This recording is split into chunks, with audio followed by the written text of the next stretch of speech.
You ever find that one movie that finds you out of nowhere, no pomp, no circumstance, no celebration, no red carpet or big thrills, and definitely not a franchise movie where everyone has heard all about it? It happens maybe once or twice a year. And no, I know that the movie Finest Kind is that for me. Polly here at the Latino Slant. Hope everyone is doing great during this time. And again, I've been really looking forward to this video and talking to you guys about this particular movie for a few, well, at the time of this, maybe over a week. And for me, that might as well be a month because I just always got to talk to you guys about films and stuff. So I've already seen this movie twice. I've already posted and tweeted about it, wondering why it has gotten such a horrible critics reviews at this point. 30% on Rotten Tomato as of December 21st, 2023, with the audience faring much better than that. So here's what I want to do in the video. Here's what I like to do in the video. I want to go over some production notes and read to you from the writer director himself. Then I want to give you a kind of general non spoiler take on the film. And then I want to just pop around the film with my thoughts that are spoilers. You can find this movie right now on Paramount Plus streaming. And let's get to it. This movie does star a couple of notable names like Tommy Lee Jones, Ben Foster, newcomer Toby Wallace, and yes, Jenna Ortega. Now, this is from the official Paramount kind of press information that they give out with films. This did come out in 2022 in April. They shot that month of April of 2022. This is a crime thriller, they say, starring Academy Award winning Tommy Lee Jones, and the rest that I said. Now, this is written and directed by Academy Award winner Brian Heglin. Brian Heglin, everyone, won his Academy Award for the screenplay to L.A. Confidential, as well as he's written and directed 42. He's coveted, guys. He's everything. So here's the announcement, and when and where they'll be filming it. Now, I wanted to get to the description of the film, and more importantly, Heglin's own. He talks about this. Now, here's a description: set in New Bedford, Mass., America's biggest commercial fishing port. Finestkind tells the story of two brothers, Foster and Wallace, from opposite sides of the track, who are reunited as adults over one fateful summer, when desperate circumstances forces them to strike a deal with a dangerous Boston crime syndicate. A young woman, Ortega, finds herself caught in the middle.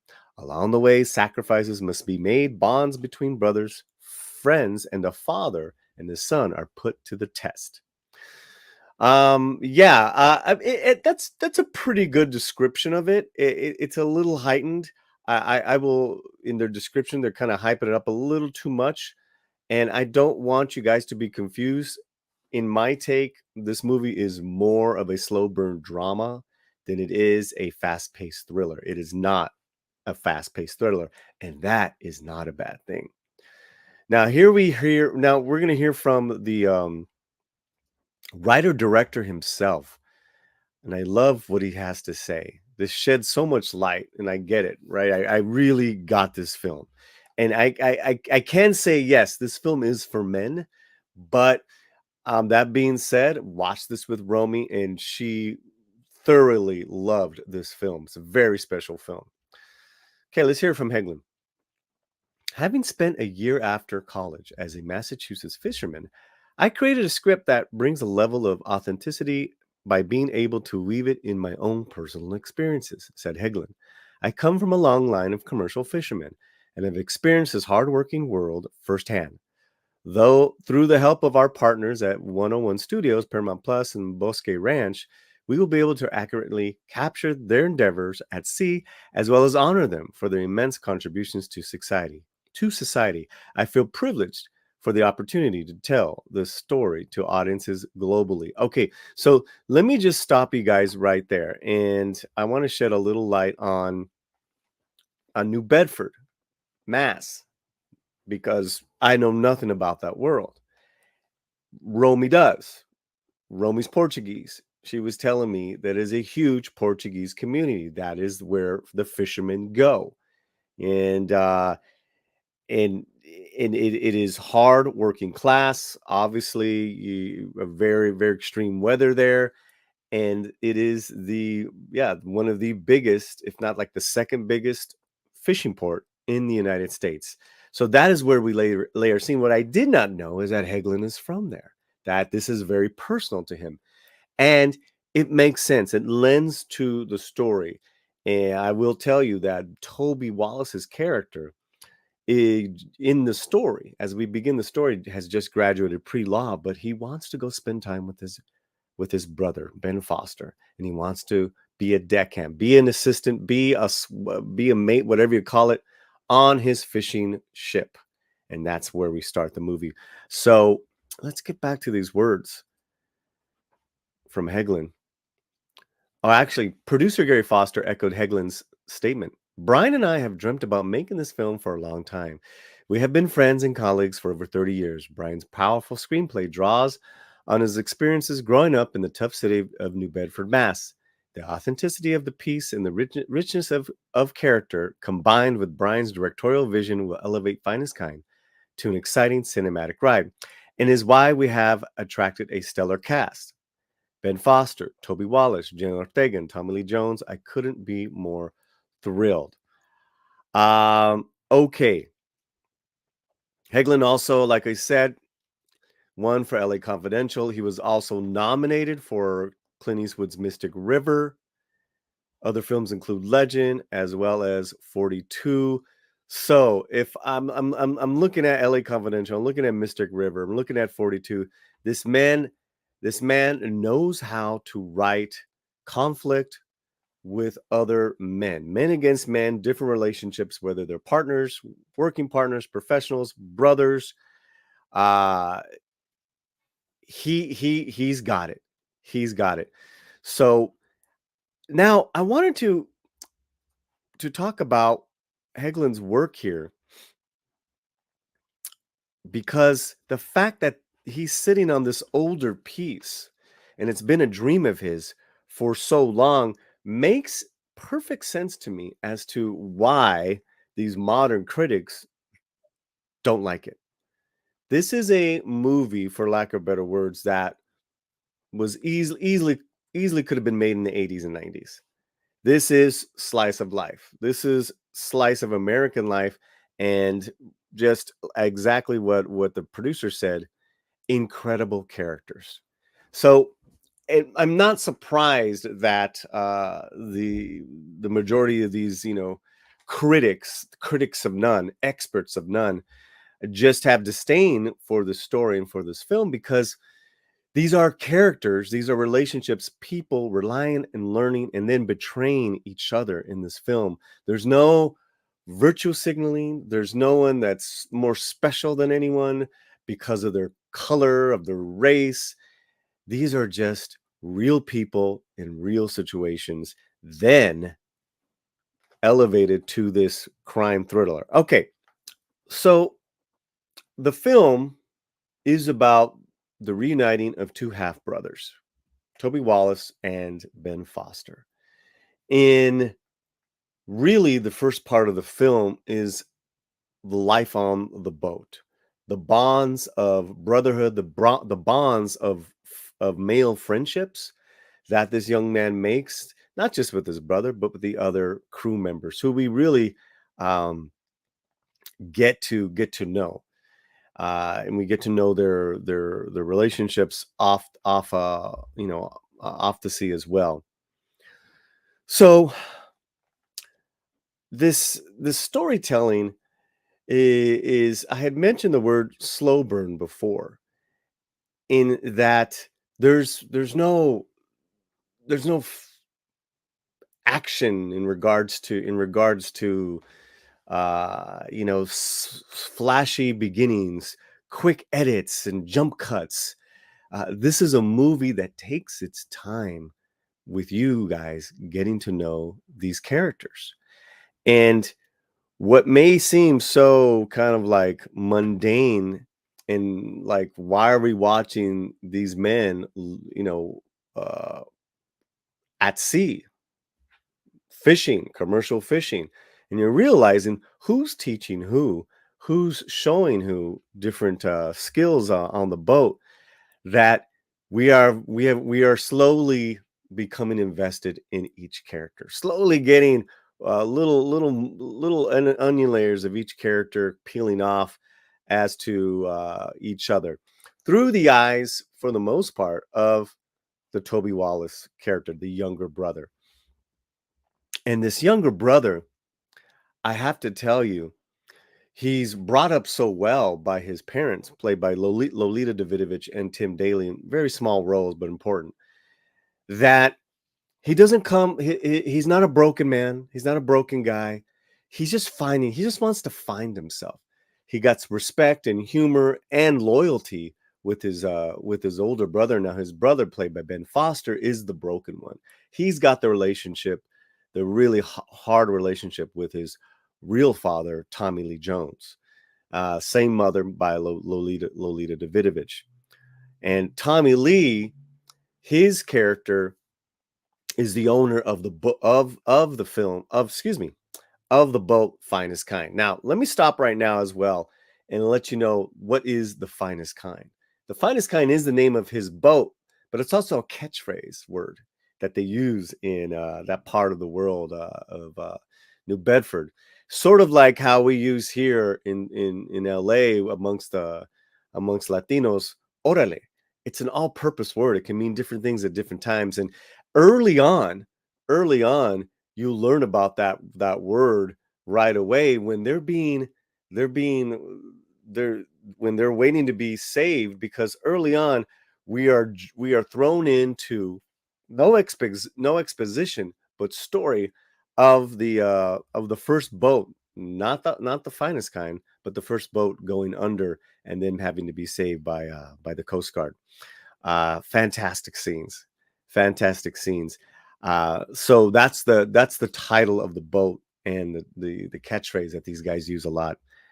I want to pause and also tell you the language and the words and the phrases that these characters say to each other are so powerful, and yet so real, so simple as well. Several characters use the lines in regards to life as: you live, you die. It's what in between that counts. That are very powerful, and different people say that to each other.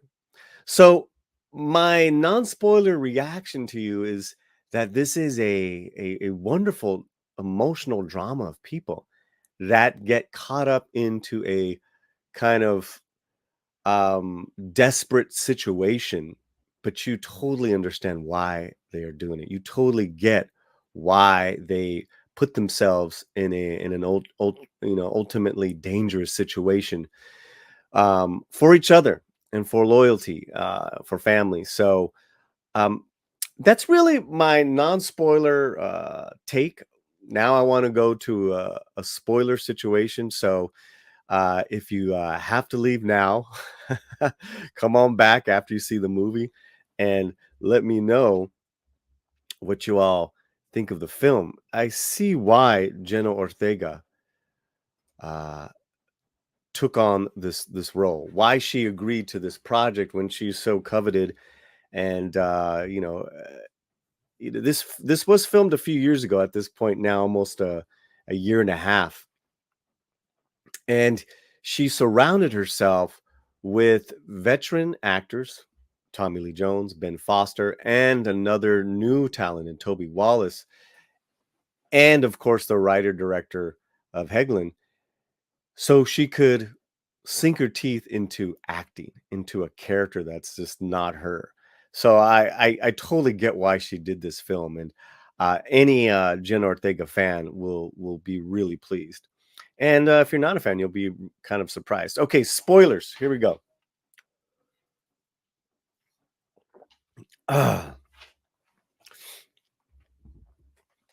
Toby's character finds himself absolutely captivated by the life at sea.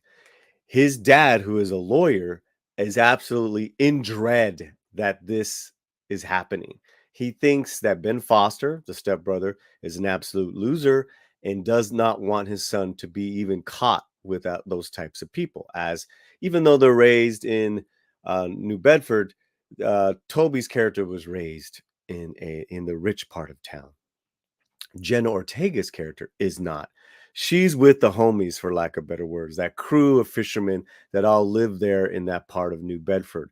That includes one who is a father, a young father, one who's kind of your happy go lucky pal, and one who's a drug addict, and that will be a crux in the storyline later on. Jenna's mom, and Jenna's character is named Mabel, which is a fun line that Tim Daly, when he meets her, says, "I didn't know they still named women Mabel anymore." A lot of great lines, a lot of great, fantastic lines. So, um, Toby meets Jenna at a neighborhood watering hole, and he's taken with her. And it's established really quickly that Jenna is a kind of low level um, kind of a drug pusher, along with her mom, who is more of a mid-level kind of drug dealer, and even makes some of her homemade drugs at her house. That is the situation with those characters. But Jenna and her character Mabel wants something more, is going after something more. She does not want to do this life. She does not. She has she's, even though she loves her mom and loves her sister, she's got very big problems with her mom, and you can see that dysfunctional relationship right off the bat. Now they slowly fall in love with each other, but what happens is that with Tommy Lee coming to visit Ben Foster's character at his house, he needs he needs Ben to take out the finest kind, to go and make money for them. We don't know why, but Tommy's not telling Ben why he won't go. And after a little push and tug, where Ben says no and is walking back into his house, Tommy Lee just stops and looks at him, and he says, "Please, for me." And Ben's character just says, "Sure, Pop." And it's the first scene that they have. And throughout the whole scene, he's calling Tommy Lee's character, his dad, by his first name, Ray. And it's in that moment where he says, "Please," that Ben says, "Sure, Pop." Fantastic scene, brilliantly done. And it's like the next day, it's a turnaround where they're back at sea, and they have an incredible success in what becomes a long montage of Toby learning the ropes of how to fish for scallops. It's incredible. It's a really incredible portion of the movie that, again, this is not your action thriller. You're like, well, where's the thriller? What's going on? Okay, boat gets seized because Ben's character decides to skip the Canadian border, crossing for more riches, for more fish. He gets burned. They seize the boat upon re-entry. $100,000 to get the boat back. Now he's wondering where Tommy Lee has been because he's not around. The neighbor says he's gone to Boston. He's gone to a bigger town because he's gone to the hospital. Well, we learn that Tommy Lee has stomach cancer. And this shifts now into a dilemma, a moral dilemma that Ben and now Toby, who's been with him this whole time as the dutiful younger half brother, um, that we have to save Ray's boat. This is our lifeline. And then soon, Tommy Lee Jones wants to give it to Ben. This is what all he's got left is his boat. Fantastic, you know, turnaround, because what you're getting in this first half of this movie, really most of this film, because the thriller part is really the payoff, like the third half, the third act. First and second acts are just this slow burn of drama and characters, like I said. But you believe in the shift because you are invested in every single character at this point, from our leads to our co-stars to our auxiliary characters, such as the parents, which really are in it very minor. There's a wonderful scene where Lolita, upon hearing that Tommy Lee has cancer, visits him at the local bar, and they have a great scene together. Just great scene together. I can't tell you the casting that Hegland did in this, perfection. And you know why? You always wonder why actors take on smaller roles. Well, even if it's for that one beautiful scene, they'll do it. And Lolita had that beautiful scene. Tim Daly has that beautiful scene at the end of the film. Okay, here's the dilemma.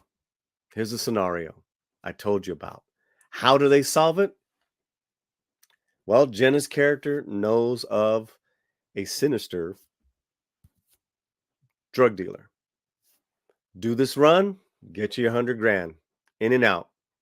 That's it. That's all you got to do. Well, it's never that easy. And there's some massive betrayal that happens to where it's either the money, right? Because the drugs were stolen after they were picked up on sea. They were taken at gunpoint after they got back. The brothers were delivering the drugs back to the drug dealer, going to get the rest of their 80 grand. What happens? They're held at gunpoint and they're robbed of the drugs. And there's a suspicion of who it was. Was it Jenna Ortega's character? She's got a great scene where they're all after her at the bar. Was it the happy-go-lucky guy? Was it the best friend who's expecting another child?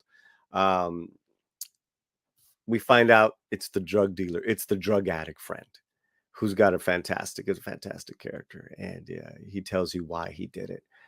Pure betrayal, pure heartache, but that doesn't matter. We still got to deliver that money or the drugs by the next morning. So this whole time, Tommy Lee is kind of checking out what's been happening. He's been hanging out in the background. Hey, my son shows up beaten up from being held up. People are asking for money. My son's step brother, half brother, who is going to pre-law, now has a gun. He stops Toby's character one-on-one by themselves. He's like, what happened? Because Tommy Lee has no idea that they've gone down this dark road. Fantastic stuff, guys. Fantastic stuff. Now, I'm going to stop the spoiler because I don't want to ruin this ending for you guys. I want you to see this ending. I want you to see what Tommy Lee character does. And then I want you to hear what Tim Daly's character does, because Tim Daly's character this whole time is this what seems to be kind of this one-dimensional kind of uppity lawyer father, and what he does at the end of this film. What he does at the end of this film. Because what made me cry at the end of this film are fathers who say, take me with you. I will do anything for my son. I mean, I was gutted. Absolutely gutted. And absolutely, this film, Finestkind, vaulted into my top 5. I mean, I gotta figure this out. I've seen it twice. It is a type of film like LA Confidential, Mystic River, where you see it upon multiple times and you just keep getting more juicy bits from the dialogue, from the way these characters look at each other and how they behave with each other. It's this human behavior, and this is what movies used to be like. This is what great writing and directing used to be like. The last half is a great emotional payoff. Everyone is fantastic, and like I said, I see why Jenna did this role, and I see why these idiotic critics, are throwing their hate on this role because, how dare we this day and age have a character, a female that asks for advice for of this new love that she has, where they're inspiring each other, and he says, be your own hero, be your own hero, you know because she's trying to break the chains of where she's coming at, and she meets this man who just treats her so well. It's such an amazing connection and interaction, relationships. So listen, that's The Finest Kind. It is one of my favorite movies of the year. It's staying with me, and it is a small film. There's no CGI. In fact, it's the opposite. I hear that several crew members of the production crew did get hurt on the job because it's at sea. It's a pretty riveting filmmaking. So check it out for yourself. It's uh, streaming now on Paramount Plus. It is called Finestkind. Stars Tommy Lee Jones, Ben Foster, Toby Wallace, and Jenna Ortega. Let me know what you think. Let me know your thoughts after you've seen it. Come on back, and wherever you're at, keep that slam fuerte.